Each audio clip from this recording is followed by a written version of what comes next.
The world of cinema and wrestling have crossovered for decades, from wrestlers like Batista, El Santo, and Nathan Jones appearing in movies, to movie characters like Chucky, RoboCop, and even Batman each showing up at wrestling shows. Even the cinematic matches during the pandemic era could count as examples of cinema or cinematography crossing over with wrestling. And while all of these are interesting, my favorite type of crossover is when wrestling takes a type of stuff used in cinema and applies it to a whole wrestling promotion.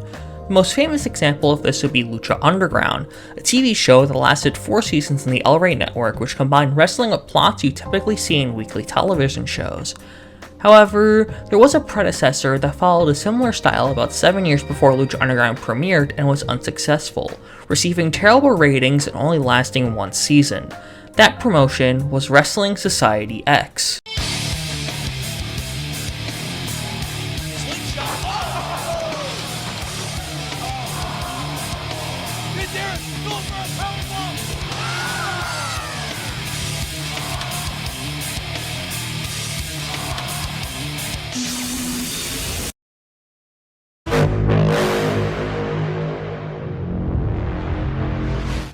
Before I get into Wrestling Society X, there's something I want to bring up. That is that throughout its history, wrestling has been regarded as either an art form or a real sport, which has reflected itself in the presentation of various products.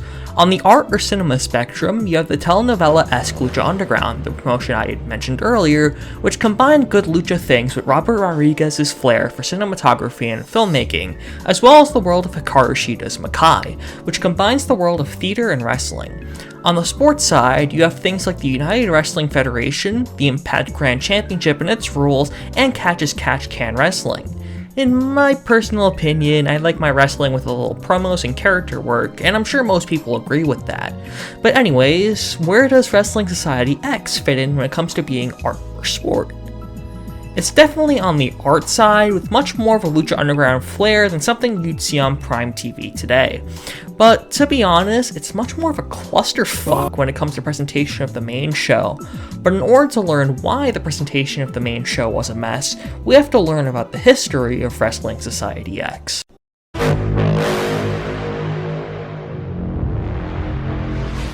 Wrestling Society X was the brainchild of Kevin Kleinrock, a former producer of Extreme Pro Wrestling, and Houston Curtis, a documentarian and producer who had produced things such as The Best of Backyard Wrestling and Hardcore Homecoming, which is regarded as having not so good production on the home video release. The two pitched the idea of Wrestling Society X as a way to showcase some younger, high-flying talent, similar to the original idea of the X Division in TNA. However, wayward thoughts of the crazy-ass matches of the past in Big Japan and FMW while in development meeting with MTV caused a change in direction. In a Rolling Stones interview with Kleinrock, he had said, "I never thought of even doing one explosion. But when we were just sitting around in one of the early development meetings with the executives, we were talking about crazy matches that have happened in wrestling. It wasn't even meant for the show, just a list of things that people had done in wrestling. But once I had mentioned exploding cages and piranha death matches, they decided that's what we needed. I learned very quickly that you should never even mention anything in front of a TV executive that you wouldn't be ready to make happen for them. So, the focus changed from purely high-flying action to half an hour of off-the-walls, adrenaline-filled action with a lot of stuff added or edited in post. Some of the post stuff actually fits, like this,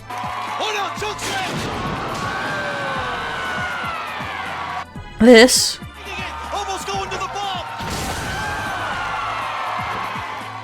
or this.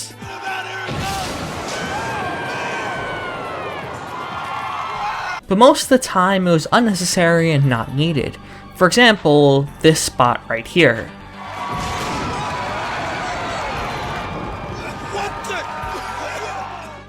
Light tubes have never exploded like that in a wrestling match. Sure, light tube dust is 100% a thing, but light tubes exploding like that in a match has never happened. It would be unsafe to both the talent and everyone in attendance. But overall, the extra effects had some good to them, but most of them was kind of bad. Another thing that could have possibly gone wrong when it came to production is the introduction of musical guests on commentary. In 10 different episodes, there were 10 different artists or groups. A lot of these special guests didn't take away from former XPW commentator Chris Kloss and comedian Brent Ernst, who do have good chemistry together, while there are some that took away Good Charlotte. A lot of them either don't add anything or add something good to the commentary table. I was honestly surprised by how good Clips, Pitbull, and Styles P energized by Ernst and Klaus. Any one wrestler in particular that was your favorite growing up? Yeah, actually, Ivan Putski, the Polish Power. Oh, good call. To be honest, if there were ever a possible revival, I would like to see this being brought back. But now that we've gone over production and history of Wrestling Society X, now let's go over... Wrestling Society X had 30 competitors split into a singles division and a 10-team tag division. A lot of them didn't really have much of an overarching storyline and were kinda just there. For example, the whole tag division, outside of like 4 teams, were just fighting to see who was the best.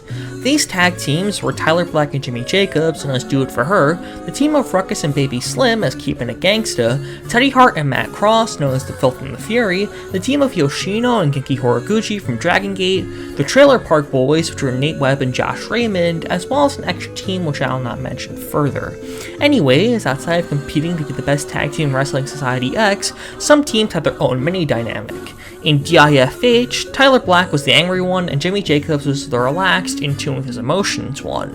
Ruckus and Slim were just a fun tag team who had good chemistry together, and Team Dragon Gate were kidnapped and brainwashed by former Kyodai member Sakota to be more aggressive, which led to them kayfabe murdering the Filth and the Fury and one of the refs in an exploding time bomb cage death match.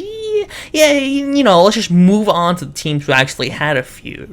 Those tag teams with overarching feuds were Alcatraz and Luke Hawx, the Grimes and Eric Cannon, Los Potros Guapos, and the Cartel. Alcatraz and Luke Hawx were feuding with Vic Grimes, Nick Grimes, played by Sarah Del Rey, and Eric Cannon, which never had an actual blow-off match. The others teams, the team of Los Potros Guapos, which were Aaron Jesus Aguilera and Chaos, and the Cartel, a stable consisting of Delicado, Lil Cholo, Mongol, and El Jefe, feuded.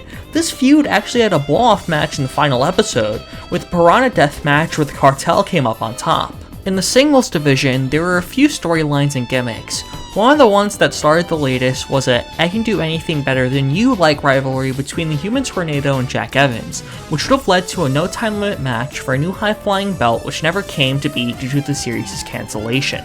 Ricky Banderas wanted to end Vampiro's career after scarring his face and ended up taking the WSX Championship from Vampiro. Also, a possible love triangle storyline between Matt Sydal, his girlfriend Lizzie Valentine, and X-Pac.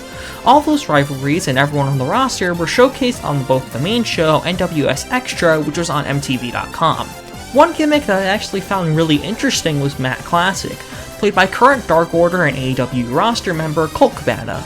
The gimmick behind Matt Classic was that he was a wrestler from the 1950s who was frozen and ended up being unfroze in 2006 to wrestle for WSX. He only showed up on WS Extra and was used as an enhancement talent, losing to Scorpio Sky and Matt Sydal in singles competition, but had a cool gimmick that would be interesting for Colt to bring back from time to time. Some other notable talents in the singles division include Scorpio Sky, Puma, played by TJ Perkins, El Hombre Blanco Enmascarado, and fucking New Jack. Overall, a pretty good roster which combined veterans and legends of wrestling with younger, more athletic talents.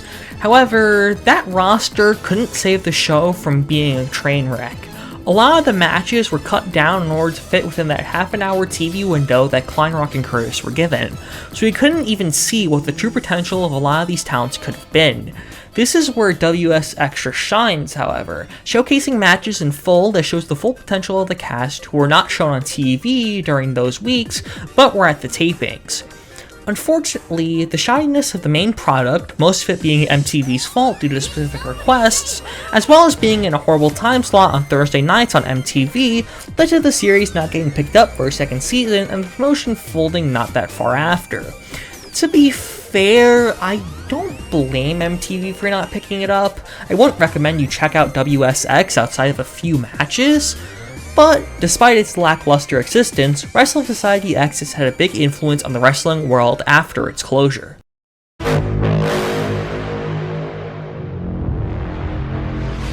Wrestling Society X was the first promotion to get on TV that focused on a lot more storylines and character work, if not the first one to do so generally. It set the precedent for future promotions that wanted to follow a similar style, like the short-lived Urban Wrestling Federation and the much more successful 4-season-long Lucha Underground, both of which you could watch for free on Tubi if you're interested. A lot of the younger talent would also go on to success later down the line. Funnily enough, Lucha Underground, a much more polished version of the concept of WSX, would be the biggest or first major spot for a lot of the talent, as Jack Evans, Ricky Banderas, Matt Cross, Delicado, who's really B-Boy, Lil Cholo were all there, as well as Vampiro. However, most of these people got rebranded. Matt Cross became Son of Havoc, B-Boy and Lil Cholo became Bile and Mr. Cisco respectively, and would be put in the faction The Crew along with Ricky Reyes and Rick Lon Steffens, going by the name Cortez Castro and Big Rick respectively. Jack Evans and Vampiro would stay under their own names, and Ricky Banderas would be put under a mask and renamed Mil Muertes, a gimmick that he still uses to this day. Chaos, one half of Los Pochos Guapos, is important to the modern Southern Californian wrestling scene, owning and being the head trainer of Santino Bros Wrestling Academy, which has trained people like former MLW Tag Champ Slice Boogie, Lucha Underground alumni Famous B, Deadlock Pro talent Kid Bandit, and AEW roster member Brody King.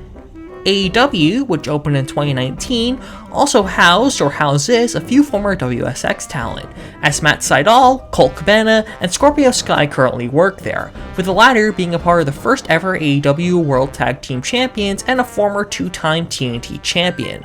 Jack Evans also worked there, with his contract expiring in April of 2022. And of course, the biggest company in the world would have eventually signed some of the talent. Colt Cabana had a spell in WWE developmental as Scotty Goldman.